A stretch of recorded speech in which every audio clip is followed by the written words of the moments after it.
काल आपण ज्या सूत्रावर थांबलो होतो ते सूत्र अचलत्वम चापेक्ष. आता अचलत्वाची अपेक्षा आहे, ज्या दोन गोष्टी आपल्याला पाहायच्या आहेत.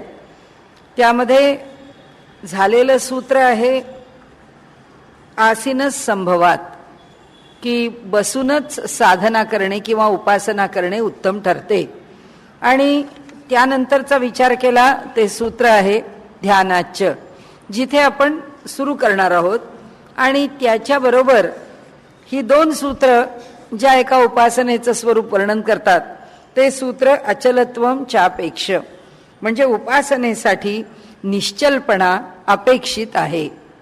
म्हणजे कायमच उपासना आणि निश्चलपणा यांचं, ज्याला अगदी अभेद्य असं नातं आहे असं आपण म्हणूया, की निश्चलतेशिवाय उपासना होऊच शकत नाही. काल आपण जिथे थांबलो होतो ते आपण धारणा ध्यान अशा एका विषयापाशी आलो होतो. आणि ते कशा करता, तर मनाला स्थिर करण्याकरता. अनेक प्रकारांनी मनाला स्थिर करता येतं. अखंड नामस्मरणामध्ये आपण आपल्याला गुंतवून घेतलं तर आपलं मन स्थिर होतं. आपण जे कार्य करतो त्या प्रत्येक कार्याच्या ठिकाणी जर श्रेष्ठत्वाची भावना केली, उदात्त भावना केली, ईश्वरी भावना केली, त्याकरता आपण परवाच्या दिवशी पाहिलेलं सूत्र आहे आदित्याची भावना कर्मावरती करावी, की त्या भावनेमुळे ती उदात्तता त्या कर्माला उदात्त बनवते. आपला सगळा व्यवहार उदात्त होतो आणि ईश्वरी उपासनेशी किंवा ईश्वराचं अनुसंधान आपल्या ठिकाणी सातत्याने राहायला मदत होते. आणि म्हणून अशा अनेक प्रकारांनी मन स्थिर कसं करावं, ते मन स्थिर करण्याच्या प्रक्रियेमध्ये आपण काल ज्या ठिकाणी येऊन पोचलो त्या ठिकाणी आपण असा विचार केला की एखादा मनुष्य म्हणतो की असं काही तुम्ही म्हणता त्याप्रमाणे एखाद्या प्रतिमेचा आधार, एखाद्या देवतेचा आधार, एखाद्या देवतेची उपासना असा काही आम्ही कधी विचार केलेला नाहीये. त्यामुळे मला कृष्ण आवडतो का, मला राम आवडतो का, शंकर आवडतो का, नरसिंह आवडतो का, देवी आवडते का, सूर्य आवडतो का, गणपती आवडतो, असं काही आमच्या मनामध्ये नाहीये.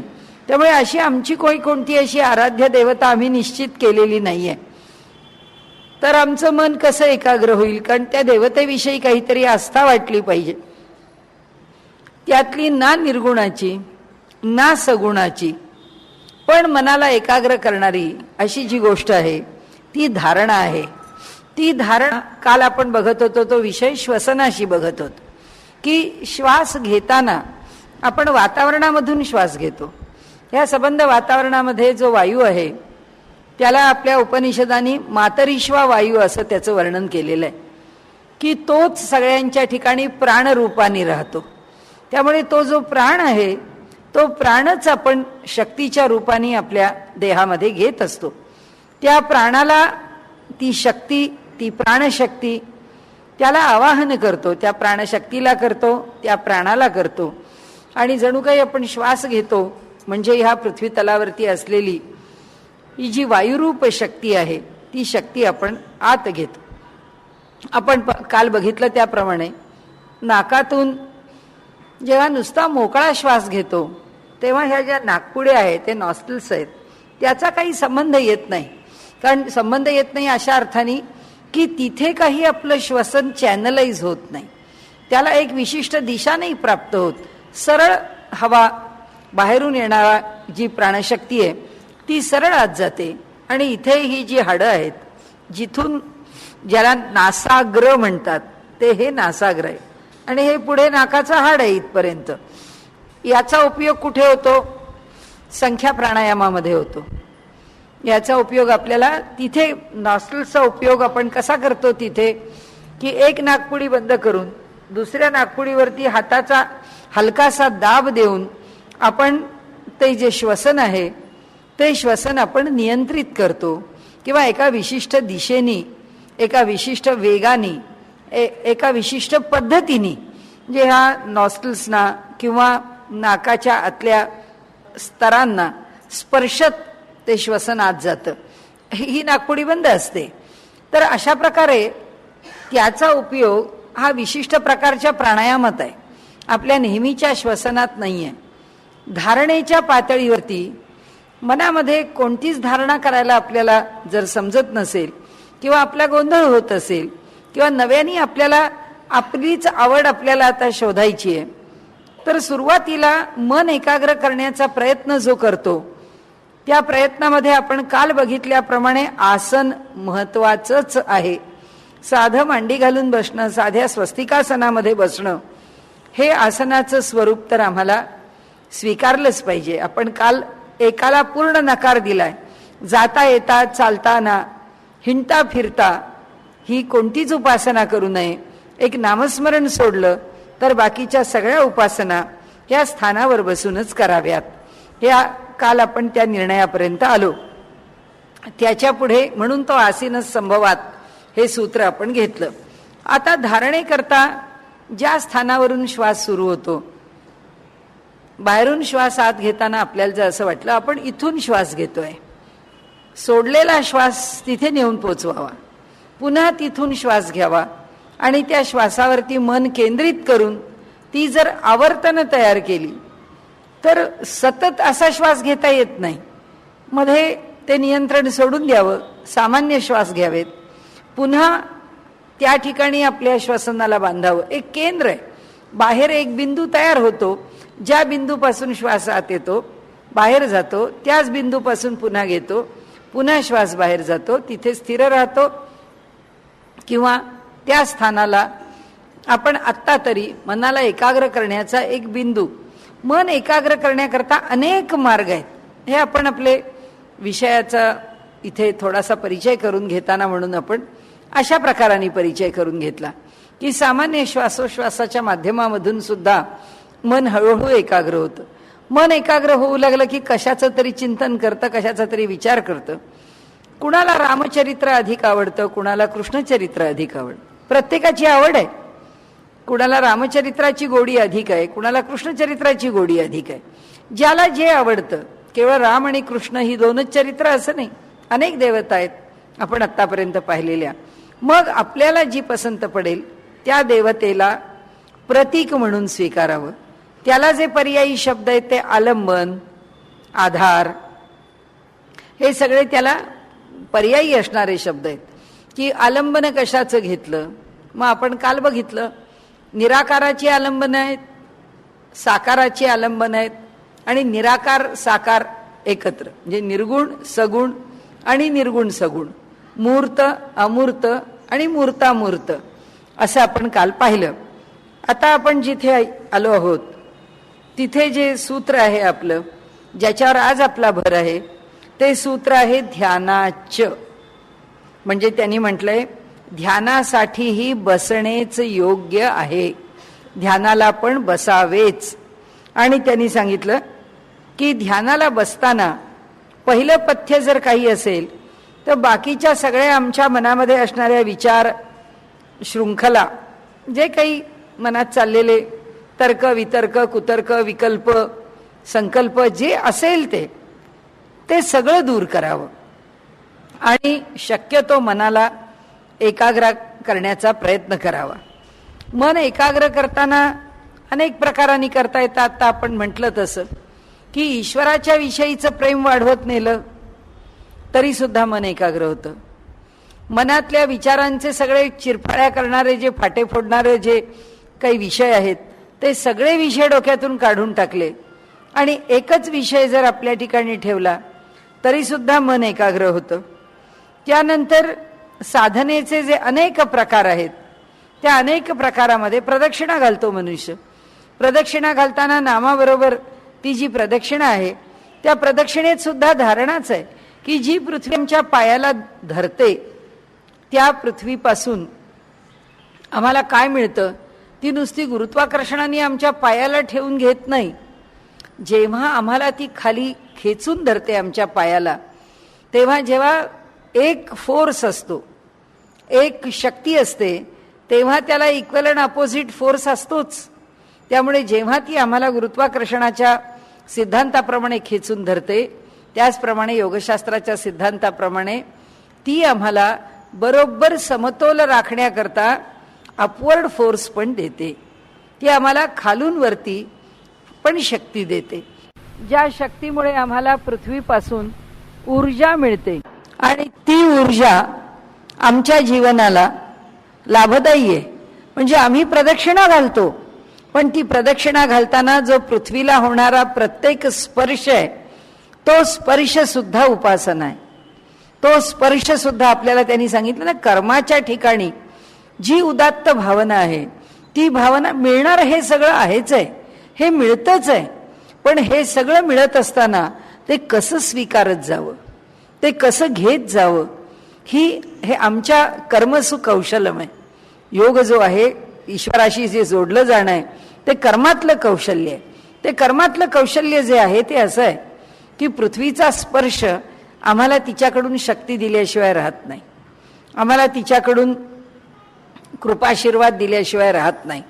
आणि त्यामुळे प्रदक्षिणा आम्ही खाली बसलेलो आहे, बसल्यानंतर सुद्धा एक आसन घ्यावं, त्या आसनावरती बसावं आणि आसनावरती बसून आम्ही आमची उपासना करावी. काय वाचन आहे, काय पारायण आहे, काय ग्रंथाचं पुन्हा पुन्हा स्मरण आहे, त्या प्रत्येकामधून निर्माण होणारी शक्ती जी आहे त्या शक्तीचा आम्हाला लाभ होतच असतो. आणि ही सगळी शक्ती आम्हाला काय देते? ही शक्ती आम्हाला पर्यायाने मनाची एकाग्रता देते, मन एकाग्र करून देते.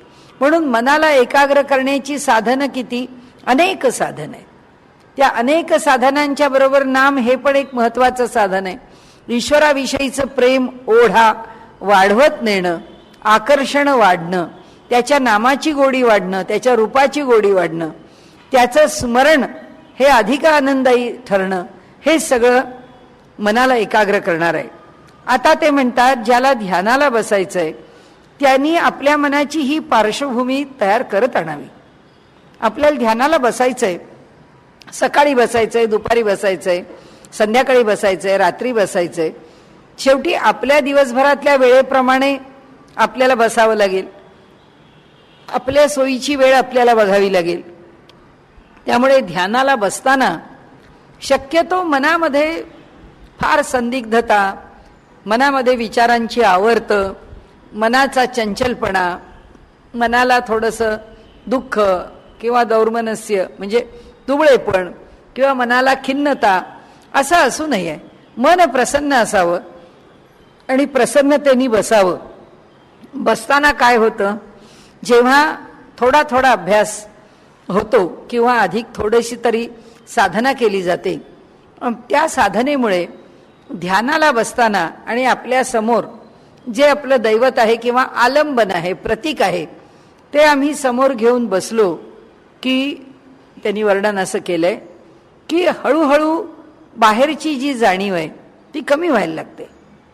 कारण का, आम्ही डोळे मिटतो, पाठ ताठ करून बसतो, मांडी घातलेली असते, मिटल्या डोळ्यामुळे बाहेरचं दिसत नाही, एकांतात बसतो, त्यामुळे शक्यतो श्रवणाचा त्रास होत नाही. काहीतरी बाहेरच खूप वाजत गाजत असलं तर त्याचा त्रास होईल, अन्यथा तोही होत नाही.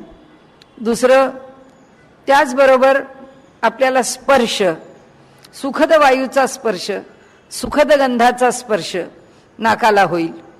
जिभेवरती भगवंताचं नाम आहे किंवा मुख प्रसन्नतेने बंद करून ठेवलेलं आहे, हृदयात परमेश्वराचं स्मरण आहे. या सगळ्याचा अर्थ काय की इंद्रियांची जी बहिर्मुख वृत्ती आहे ती सगळी आपण अंतर्मुख केली आहे. पहिल्यांदाच हे साधेल असं नाही, 5-6 महिने आधी नुसतं बसण्याचाच सराव करावा लागेल की एका जागेवर बसायचं आहे, मग आपले डोळेच उघडावेसे वाटतात, मांडीच बदलावीशी वाटते, हालचालच करावीशी वाटते. हे सगळं हळूहळू हळूहळू कमी होईल. कारण त्यांनी आसन स्थिर करावं, पुढे अचलत्व सांगितलंच आहे. त्या दोन्ही गोष्टी एकत्र आहेत, म्हणून आपण ही 2 सूत्र एकत्र घेतली आहेत की बसताना एक 2-3 मिनिटामध्ये, 5 मिनिटामध्ये तरी देहाला स्थिरता आली पाहिजे आणि सगळ्या ज्या जाणीवा आहेत ते सगळं विरघळून गेलं पाहिजे. तसं देहाच्या पातळीवरती फारसं भान किंवा बाहेरच्या जगाचं फारसं भान आपल्याला राहता कामा नये. म्हणजे जो आतला प्रवास आहे, जी आंतरयात्रा आहे, ती यात्रा सुखकर होते, यशस्वी होते. आणि त्यांनी सांगितलंय की जसे आमचे विचार, जशा आमच्या वृत्ती, जसा त्या वृत्तींचा तरंग किंवा त्याची खळबळ जशी कमी होऊन जाते, तसा आपोआप आमचा श्वास मंद होत जातो. श्वास मंद होतो आणि शरीराला एक प्रकारची शिथिलता येते, हलकं होतं शरीर, ढिलं होतं शरीर आणि फार जाणीवेनी युक्त राहत नाही. कारण हळूहळू हळूहळू बाहेरच्या जाणीवा कमी होतात. आता ध्यानाची प्रक्रिया म्हणून आहे, कारण अष्टांग योगामध्ये ध्यान हे 7व्या क्रमांकावर आहे आणि त्यामुळे धारणेनंतर ध्यान आहे. तर धारणेनंतर ध्यानाचा जो लाभ आहे तो कसा, त्याचं वर्णन त्यांनी इथे केलेलं आहे. आणि ते म्हणतात की असा मंद श्वास आहे, देहाची फारशी जाणीव उरलेली नाही आहे, मन अगदी स्थिर झालेलं आहे, ही ध्यानाची पायरी आहे असं म्हणायला हरकत नाही आहे. ते म्हणतात की इथे बसून उपासना करणं हिताचं आहे असं पुन्हा एकदा सांगून ते पुढे जातात. त्यानंतर समजा आम्हाला बसून ध्यान करणं अवघड आहे, नाही बसून करता येत, म्हणून कोणी म्हटलं आम्ही उभ्यानी करू का, तर ब्रह्मसूत्रकार काही त्याला परवानगी देत नाही. कोणी जर म्हटलं आम्हाला उभ्यानी पण नको, आम्हाला बसून पण नको, आम्हाला आडवं होऊन ध्यान करू देता का, तर त्यांनी आडवं होऊन ध्यान करावं याला सुद्धा बिलकुल परवानगी दिलेली नाही आहे. त्यांनी पूर्णपणे नकार दिलेला आहे. म्हणजे शवासनामध्ये पडून ध्यान करावं असं सांगितलं नाही, पण शवासनामध्ये प्राणायाम काही ठिकाणी केला जातो. शवासनामध्ये काही ठिकाणी शवासनाचा योगमुद्रा म्हणूनच विचार केला जातो, काही ठिकाणी शवासनात प्राणायाम पण केला जातो. तर क्वचित शवासनामध्ये प्राणायामाला परवानगी आहे, पण शवासनामध्ये ध्यानाला परवानगी नाही. ध्यानाकरता बसूनच उपासना करायची. कुणी जर म्हटलं आम्हाला खाली मांडी घालता येत नाही, तर ज्ञानेश्वर महाराजांनी म्हटलंय, पतंजली महामुनींनी म्हटलंय, भगवद्गीताकारांनी म्हटलंय, अभ्यासेन तु कौंतेय वैराग्येणच गृह्यते. आता तसंच तत्र यत्न्योऽभ्यासः, प्रयत्नपूर्वक अभ्यास केला की जे करायचं आहे ते प्राप्त होतं. आणि त्यामुळे अभ्यास वैराग्याभ्याम तन्निरोधः, जे जे काही अंतःकरणामध्ये वृत्तीच्या पासून अडचणी आहेत, आमच्या शरीरापासून अडचणी आहेत, त्या सगळ्याला अभ्यास हे कारण आहे. आणि वैराग्य म्हणजे थोडी अलिप्तता हे कारण आहे. की पहिल्यांदा मांडी घालायला गेलो, पाय जवळ येऊ देत नाही, बसू देत नाही, मग आता जाऊ दे, आज कुठे कंटाळा आला, नको खुर्चीवर बसू असं म्हणाले. एकदा आम्ही सुरू केलं की मग आम्हाला मांडी घालता येणार नाही.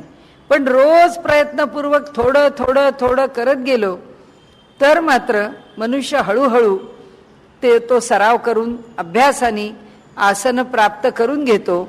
आणि ब्रह्मसूत्रकारांनी असा आग्रह केला आहे, कोणत्याही स्थितीत बसूनच ध्यान करा. त्यांना मान्यच नाहीये इतर कोणत्याही पद्धतीने ध्यान करणं.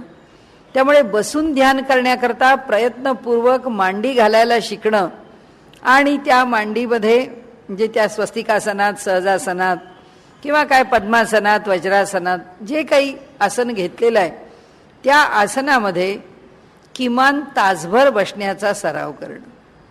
तासभर ते आसन साधलं की बैठक साधली असं आपल्याला म्हणायला हरकत नाही. की त्या आसनावरती एक तासभर बसता आलं पाहिजे आणि ते सुखाने बसता आलं पाहिजे. पहिल्यांदा प्रयत्न करावा लागेल.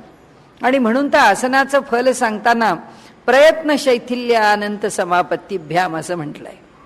की प्रयत्न शैथिल्य अनंत समापत्ती, प्रयत्नाला शिथिलता आली पाहिजे, इतकं आसन सहज झालं पाहिजे. मग ते आम्हाला काही सगळ्या आसनांचा अभ्यास करण्याची आवश्यकता नाही. ज्याला योगमार्गाने जायचंय, ज्याला हठयोगाच्या मार्गाने जायचंय, त्यांना त्या आसनावर विशेष अभ्यास करावा लागेल. पण ज्याला भक्तीच्या माध्यमाने जायचंय त्याला कुठलं तरी एक आसन, साधं मांडी घालून बसणं म्हणजे सहजासन, स्वस्तिकासन, असं आसन सुद्धा एक तासभर करता आलं किंवा तासभर बसता आलं आणि सहज बसता आलं तर ते आसन पुरेसं आहे उपासनेसाठी. आणि त्यामुळे आता या पद्धतीनेच उपासना करावी असं शेकडो नाही हजारो वर्ष सांगितलेलं आहे. ही भारतीय परंपरा, ध्यानधारणेची परंपरा, ही मांडी घालून बसावं, ध्यानाला बसावं, मांडी घालून बसावं, उपासनेला बसावं, मांडी घालून बसावं, ईश्वराच्या जवळ राहून पूजा किंवा इतर काही धर्मकृत्य ही मांडी घालून करावीत, ही मात्र आपल्याकडे चकाराने केलेली आज्ञा आहे, ती केलंच पाहिजे. आता अलीकडच्या काळामध्ये कुठे कुणी नृत्य करतात, कुठे काही वेगवेगळे प्रकार आहेत. मन ध्यानाला एकाग्र व्हावं, झोप येऊ नये आणि थोडंसं उल्हसित वाटावं, याच्याकरता एकदम स्ट्रॉंग कॉफी करायची, अगदी कडक कॉफी करायची, बिना दुधाची करायची, आणि तशी कॉफी घेतली की मग झोप येत नाही, पण छातीत ॲसिडिटी वाढते म्हणून धडधडल्यासारखं होतं छातीत. पण ते जे धडधडल्यासारखं होणं आहे किंवा ते जे जरा वेगळं फिलिंग आहे, ते फिलिंग त्यांना ध्यानाकडे घेऊन जातं असं वाटतं. असे अनेक प्रकार लोकांनी उभे केलेले आहेत. इथे कटाक्षाने त्यांनी असं सांगितलंय, पारंपरिक पद्धतीने मांडी घालून बसून समोर आपल्या देवतेची प्रतिमा ठेवून आपल्याला मन एकाग्र करण्याचा आणि शरीराचं जे भान आहे त्याच्यापासून ते भान प्रत्याहाराने आतमध्ये मुरडून घेऊन, म्हणजे इंद्रियांची बहिर्मुखता संपवून इंद्रिय अंतर्मुख करून आणि पर्यायाने मनही अंतर्मुख करून ध्यानाला बसावं. हीच पारंपरिक पद्धत आहे. अनेक पद्धतींचा अवलंब करत असतील ते सगळंच शेवटपर्यंत लाभदायी होईल असं वाटत नाही. केव्हा तरी त्याचे दुष्परिणाम प्रत्ययाला येऊ शकतील आणि त्यामुळे ह्या पद्धतीचा अवलंब करावा असं ह्या ठिकाणी वर्णन केलेलं आहे. दुसरं मी आपल्याला म्हटलं तसं की अचलत्वम चापेक्ष, उपासनेसाठी निश्चलपणा अपेक्षित असतो.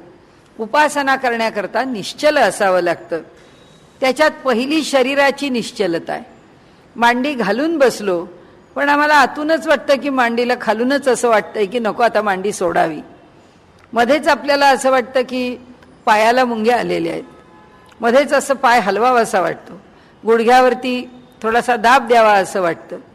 ही जी शरीराची चंचलता आहे, ही चंचलता मोडली पाहिजे. त्याची कारणं काय आहेत? त्याचं कारण एकच आहे की आम्ही कधी शरीराला स्थिर करण्याचा प्रयत्न केला नाही. आम्हाला व्यवहारामध्ये मनुष्य हा रजोप्रबलच आहे. रजोगुणाचा प्राबल्यामध्येच तो व्यवहार करतो. पण रजाचं प्राबल्य किती वाढवावं आणि त्या प्राबल्य वाढवण्यालाच आम्ही आमचं कर्तृत्व म्हणतो. आपण म्हणतो सकाळी 5ला एकदा उठलं की रात्री 12पर्यंत आमच्या हातापायांना काही चैन नाही. सारखं काम चालू असतं बाहेर, नाही तर घरी, नाही तर काही ना काहीतरी उद्योग सुरू आहे. आम्ही सारखे कार्यरत असतो आणि आपल्याला असं बिझी आहोत याचा आपल्याला खूप अभिमान असतो. ह्या शरीराला असं अखंड गतीमध्ये ठेवल्यानंतर शरीरातल्या प्रत्येक पेशीवरती स्थैर्याचा संस्कार होत नाही. आमची प्रत्येक पेशी सुद्धा काही काळ स्थिर राहिलीच पाहिजे. दिवसाकाठी 5 मिनिटं 10 मिनिटं सगळा व्याप सोडून आम्ही शांत बसलं पाहिजे. आणि जोपर्यंत आम्ही 5-10 मिनिटं तरी किमान शांत बसत नाही तोपर्यंत आमचं शरीर आमच्याशी संवाद करत नाही. आमच्या शरीराचा आमच्याशी डायलॉग होत नाही. आम्ही शांत बसलो की शरीर डायलॉग करायला लागतं, ते आमच्याशी बोलायला लागतं. शरीराशी आमचं संभाषण सुरू होतं. जसं शरीराशी होतं तसं मनाशी होतं, तसं विचारांचं होतं की जे विचार आहेत या गतिमान सारखं दिवसभर मोबाईल झाला की कॉम्प्युटर झालं की काहीतरी आपण रेडिओ लावलाय, नाहीतर TV लावलाय, नाहीतर CD लावली आहे, नाहीतर कुणाशी तरी फोनवर बोललोय, नाहीतर आपल्याला काहीतरी कामं करायची आहेत, ती कामं भराभरा 1-2-4 करून घेतली, त्यानंतर भराभरा काहीतरी लिहून काढलं की आता हे उद्याचं नियोजन आहे. हे संपणार आहे केव्हा? हे संपतच नाही.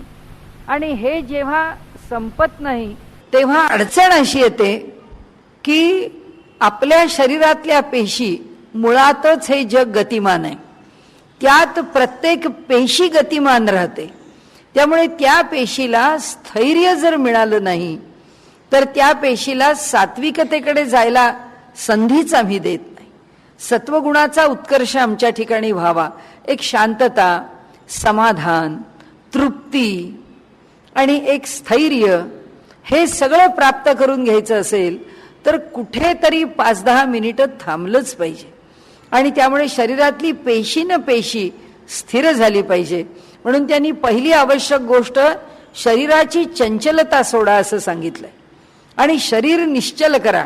कारण त्यांनी सांगितलंय अचलत्वम चापेक्ष च अचलत्वम अपेक्ष. आणि आता अचलत्वाची पण अपेक्षा आम्ही ह्या ध्यानाकरता आपल्याकडून करतो असं ब्रह्मसूत्रकार आपल्याला सांगतात. ते म्हणतात शरीर जोपर्यंत स्थिर होत नाही तोपर्यंत मन पण स्थिर होत नाही. मनाला स्थिर व्हायला आधी शरीराला स्थिर व्हावं लागतं. कारण आपल्याला कळेल की एक विशिष्ट शरीराची स्थिती, ज्याला आपण पोज म्हणतो, ती त्या ध्यानामधली एक विशिष्ट शरीराची स्थिती यायला सुद्धा 2-3 महिने चांगला अभ्यासावा लागतो. म्हणजे एकदा मांड्या बरोबर ठेवल्या की आपली कंबर ढिली पडते, एकदा कंबर ताठ करून बसलो की आपल्या पाठीत गडबड होते, पाठ बरोबर राहिली की आपल्या खांद्यात गडबड होते, खांदे बरोबर राहिले की सगळंच्या सगळं पोश्चर, शरीराचं जे एक आकृतिबंध आहे तो सगळा आकृतिबंधच बिघडतो. म्हणजे शरीर त्या एका विशिष्ट स्थितीमध्ये तोललं गेलं पाहिजे आणि ते तसंच स्थिर राहिलं पाहिजे. आता याच्याकरता आपल्याला एक जर म्हणजे सिद्धपुरुषाचं उदाहरण आहे, परंतु लहान वयामध्ये नाथ महाराज नेहमीच कुठेतरी रानात जाऊन बसायचे. आता आधीच त्या देवगिरीच्या किल्ल्यावर तिथे मुळातच शांतता त्या काळात तर सगळीकडेच होती, त्यातही पुन्हा एक शांत ठिकाण घेऊन ते ध्यानाला जाऊन बसायचे. काय जी त्यांची ध्यानाची स्थिती असेल ती स्थिती त्यांना प्राप्त झाली, त्यांचं ध्यान लागत असे, उत्तम प्रकारे लागत असे, परंतु त्यांची ध्यानाची ती स्थिती दीर्घकालपर्यंत टिकून ते ध्यान त्यांना पूर्णपणे लाभदायी व्हावं याकरता रोज एक नाग येत असे आणि तो नाग त्यांच्या देहाला बंधन करत असे आणि देहाला बांधून त्यांच्या मस्तकावरती फडा धरत असे. आणि शरीर जसं उभं केलं पाहिजे तसं शरीर ते त्या ठिकाणी उभं राहत असे. त्या शरीराला तसं धारण करण्याचं काम जणू काही तो आधार देऊन करत होता आणि खूप दीर्घ कालपर्यंत त्यांची उपासना चालू होती. एकदा एक धनगर आपल्या शेळ्या मेंढ्या राखत त्या रानातून चालला, तेव्हा त्यांनी पाहिलं लहानसा मुलगा आहे 12-13 वर्षाचा आणि त्या मुलाला पूर्णपणे नागाने वेढलेलं आहे, त्याच्या मस्तकावरती फणा धरलाय आणि ह्या मुलाला काहीच नाही, याला कशाची जाणीवही नाही. सांगण्याचा हेतू असा आहे की त्या ध्यानाच्या स्थितीमध्ये या बाह्य शरीराचं भान जवळजवळ सुटतं आणि ते सुटलं पाहिजे. ते सुटेपर्यंत शरीराला स्थिरता आली पाहिजे. त्या स्थिरतेतून अंतःकरणाला जी स्थिरता येते आणि मग हळूहळू हळूहळू मन अधिकाधिक स्थिर होत जातं आणि त्याच्यातून एकाग्रता साधू शकते. ही त्यांनी आपल्याला पहिली सूचना दिली आहे. दुसरी सूचना अशी दिलेली आहे की शरीर नेहमी हलकं ठेवावं, भोजन सीमित असावं आणि आपले शरीराचे जे दैनंदिन व्यवहार आहेत ते उत्तम असावेत. योगशास्त्रामध्ये मुळामध्येच शरीराच्या शुद्धीचा विचार पुष्कळ केलेला आहे. त्यामुळे शुद्ध शरीराने ध्यानाला बसावं हा एक दुसरा नियम त्यांनी सांगितलाय. यामध्ये आहार विहाराचं नियंत्रण अपेक्षित आहे की जे आसनाला साह्यभूत होतं. नंतर आणखीन साह्यकारी गोष्टी कोणत्या आहेत तर पूजापाठ आहे. स्वस्तिकासनामध्ये बसावं. आपल्या मनाला स्थिर करण्याकरता चाललंय हे सगळं की स्वस्तिकासनामध्ये आपण बसलो आणि आपण एखादं स्तोत्र म्हटलं तर ध्यानाला बसायचंय, पण त्याच्या आधी डोळे उघडे ठेवून त्या मूर्तीकडे पाहत जर आपण स्तोत्र म्हटलं तर त्या स्तोत्राचा अर्थ कळला पाहिजे, अर्थ समजून स्तोत्र म्हटलं पाहिजे. अर्थ समजून स्तोत्र म्हणायला लागलो की त्याचे लाभ आपल्याला कळतात आणि त्या स्तोत्राशी आपण एकरूप होतो. जसं आता मारुतीरायांचं इथे ध्यान आहे, भीमरूपी, महारुद्रा, वज्र हनुमान, वज्रानी ज्याची हनु वाकडी झालेली आहे, मारुती तो पुत्र मरुताचा आहे, वनारी, अंजनी सुता, अंजनीचा सुत आहे, वनामध्ये राहणाऱ्यांचा आरी आहे, कारण तो सगळी फळं त्या बागा त्यांचा विध्वंस करून सगळ्या बागांमध्ये जाऊन आपली मोठी हौस भागवत असे. वनारी अंजनी सुता, रामदूता, रामाचा दूत आहे, प्रभंजना, प्रभंजन वायूचं रूप आहे, कारण शेवटी प्रलयंकारी जो वायू आहे त्या मरुताचा पुत्र येतो प्रभंजना. महाबली, प्राणदाता, हो प्राणाचं प्रतीक आहे, हूं हनुमतये नमः, हा जो हुम हनुमतये नमः हा जो बीजमंत्र आहे तो हनुमान, हा हुम हा प्राण आहे, शब्दांच्या अक्षरांच्या मध्ये बीजमंत्रांच्या मध्ये तो प्राणमंत्र आहे. त्यामुळे हनुमान हा प्राणशक्ती देणारा आहे, प्राणदाता. आणि आपण आता सारखं जे म्हणतो आहोत ते कायम आपण लक्षात ठेवायला पाहिजे. आम्ही श्वास घेताना त्या श्वासाशी आम्ही नेहमी सावध असायलाच पाहिजे. आम्ही बसलो आसनावरती तर त्या श्वासाच्या ठिकाणी, त्या नामाच्या ठिकाणी, त्या प्रत्येक कृतीच्या ठिकाणी हे सगळं मला जीवन देणार आहे, हे सगळं मला शक्ती देणार आहे, ही धारणा जेव्हा असेल तेव्हा ते स्थैर्य आपोआप येईल. म्हणून त्यांनी सांगितलं पूजापाठ करा. श्रवणाला जरी बसलो तरी सुद्धा मांडी घालून बसा. त्यांनी सांगितलं श्रवणाला सुद्धा योग्य आसन जर कोणतं असेल तर ते स्वस्तिकासनच आहे.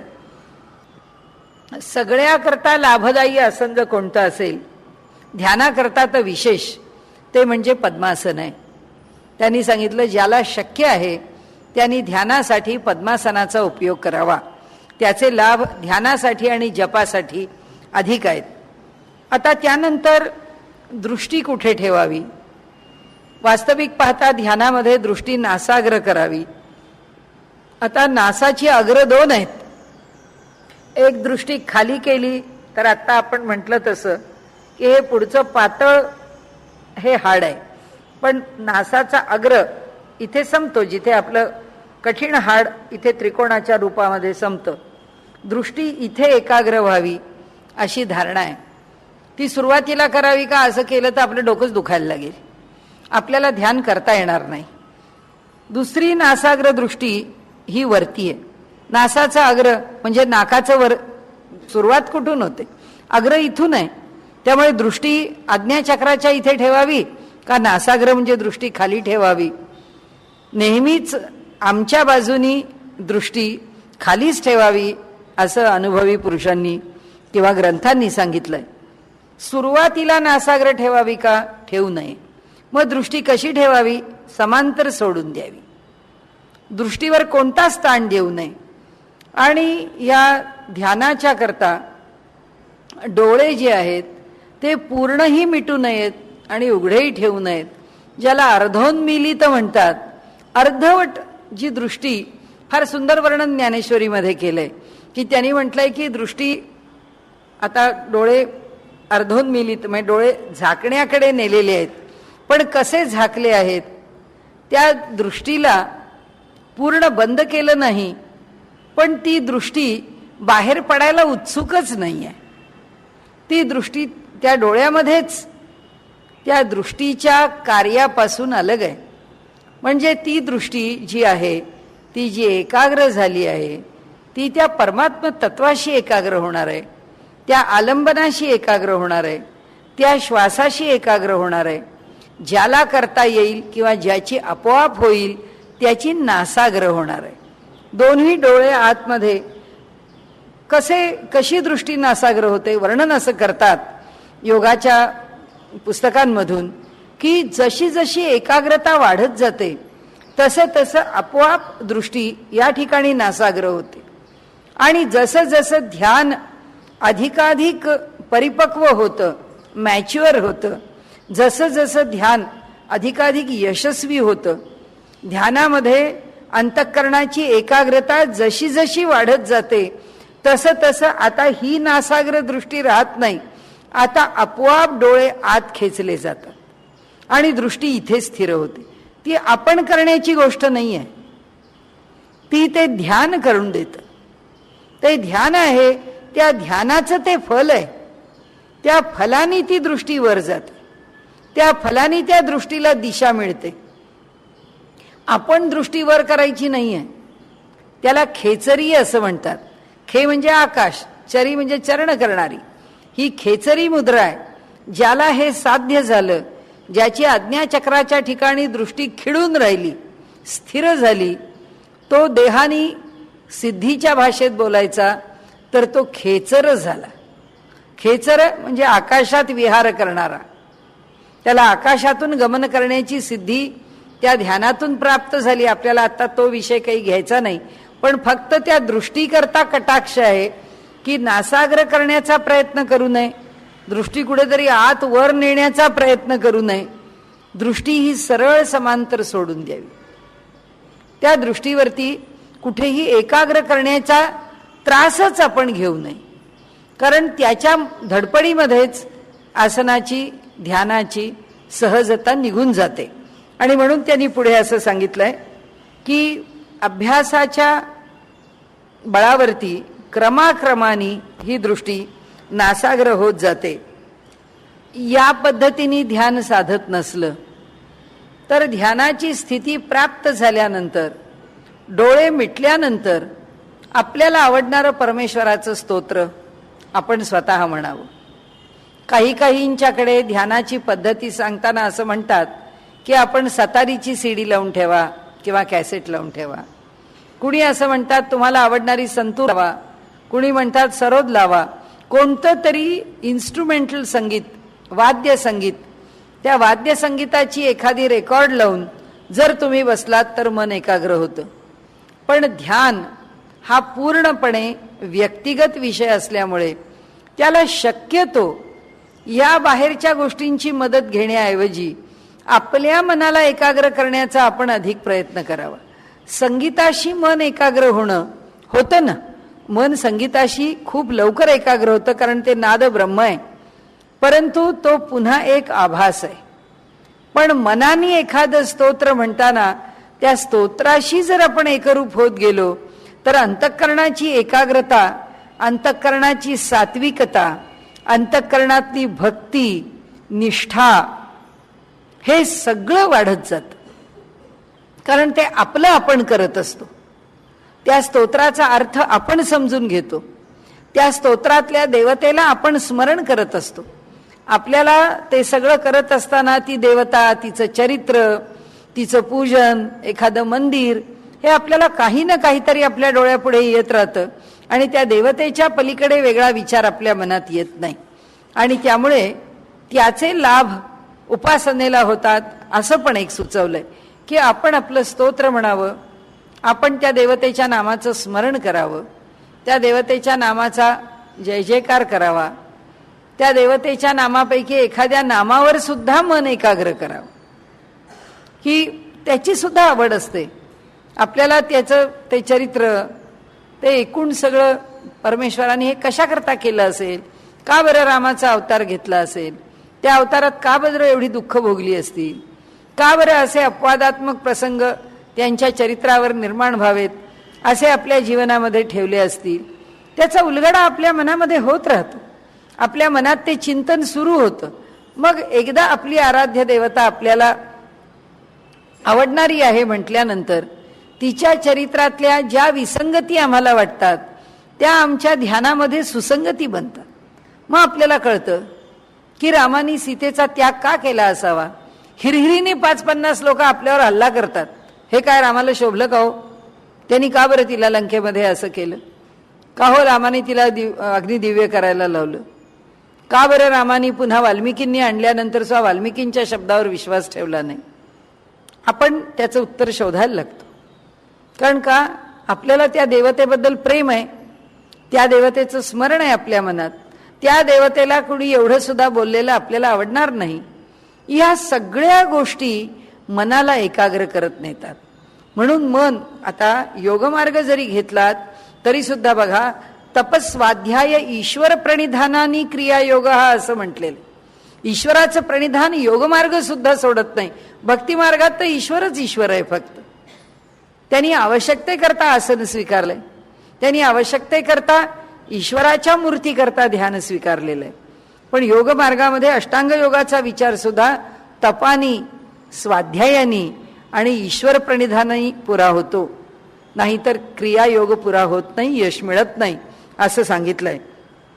पुढे त्यांनी असं म्हटलंय की आपले जर गुरु असतील तर आपल्या गुरूंना वंदन करावं आणि उपासनेला बसावं. गुरु समोर प्रतिमा, त्यांची मूर्ती आणि त्यांचा सहवास जर प्रत्यक्ष मिळत असेल तर ते जिथे असतील तिथे जाऊन बसून ध्यान करावं. त्यांच्या कृपा छत्राखाली आपल्याला त्या ध्यानाचा उत्तम लाभ होतो.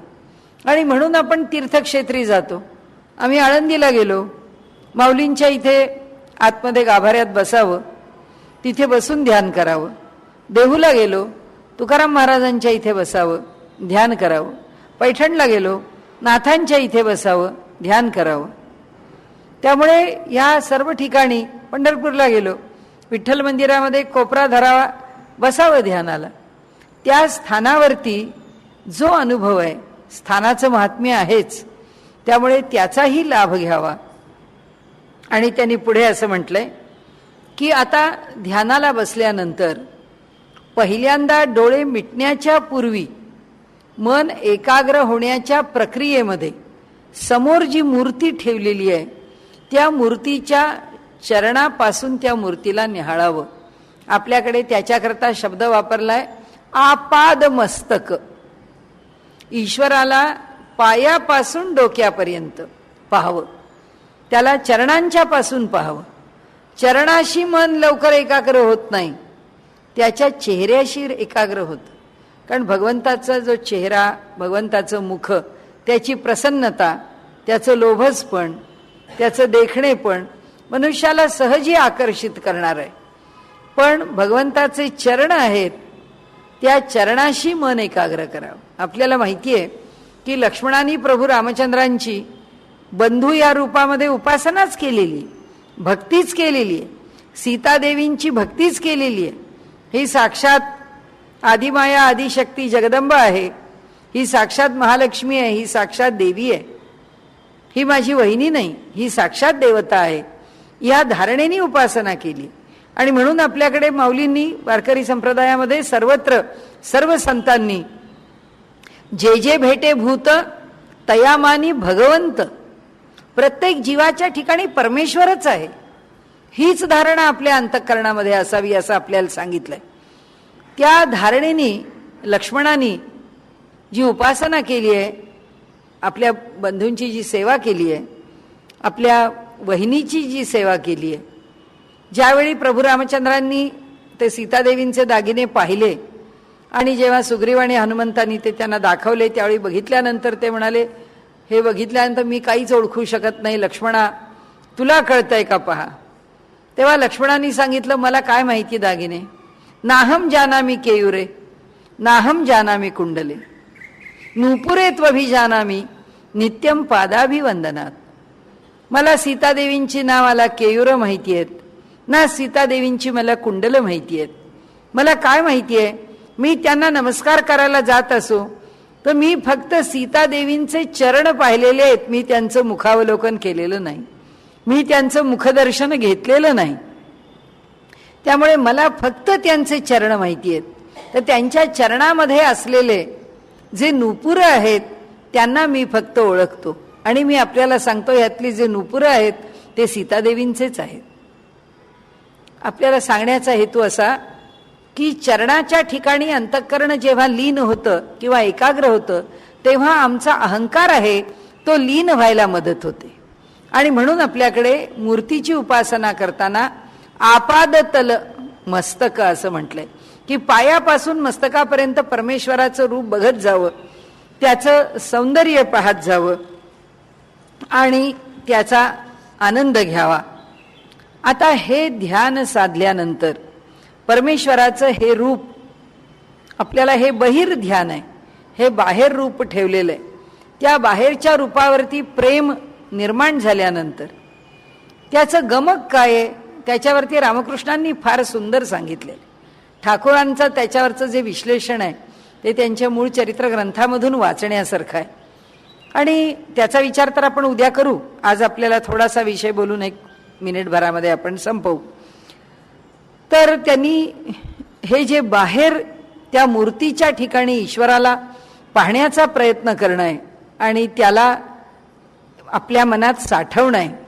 आपल्या मनात साठवल्यानंतर जेव्हा आपल्याला असं वाटतं की 10 मिनिटं घेतलेली आहेत आपण किंवा ध्यानाकरता 15 मिनिटं घेतलेली आहेत, 20 मिनिटं आहेत, काय असतील ती, 10 मिनिटं बहिर ध्यान करावं, 10 मिनिटं त्या मूर्तीला न्याहाळावं, त्या मूर्तीचा बारकावानं बारकावा आपल्यात ठसवून घ्यावा. त्याचे लाभ काय आहेत? ती मूर्ती आमच्या हृदयावरती, आमच्या मनःपटलावरती, आमच्या नेत्रांमध्ये ती जी मूर्ती आहे ती ठसते, ती उमटते. ती कशी उमटते त्याचं पण एक शास्त्र आहे, जे भक्तीचं शास्त्र आहे, ते सुद्धा आपण उद्याला बघू. पण अशा प्रकारे ती मूर्ती आपल्या अंतःकरणामध्ये ठसावी म्हणून हे जे ध्यान आहे, हे ध्यान बाहेरचं ध्यान जितकं एकाग्र होऊन करता येईल तितकं त्या मूर्तीचं ध्यान करावं. डोळे फार वर करून त्या मूर्तीला पाहावं लागेल असं करू नये. आपले डोळे खाली झुकलेले आहेत आणि आपल्या डोळ्यापुढे मूर्ती दिसते आहे. म्हणजे जी अर्धोन्मीलित नेत्राची स्थिती आहे तिच्यापेक्षा थोडीसे आमच्या वरच्या आयलिड्स, आमचे ज्या पापण्या आणि हे आहे ते थोडं उंचावलेलं आहे की त्या स्थितीमध्ये ती मूर्ती आमच्या डोळ्यांना फार वर, दृष्टी वर न करता आम्हाला आमच्या त्या दृष्टीपथामध्ये ती मूर्ती असावी. त्याच्यामुळे काय होतं, अनायासे मन स्थिर होतं, मनातल्या वृत्ती कमी होतात आणि जेव्हा हे बहिर्ध्यान साधतं तेव्हा मग अंतर्ध्यान करायचं आहे, मग डोळे मिटायचे आणि मग त्या मूर्तीचा अनुभव घ्यायचा आहे. पण हा सगळा विषय आपण उद्या बघूया.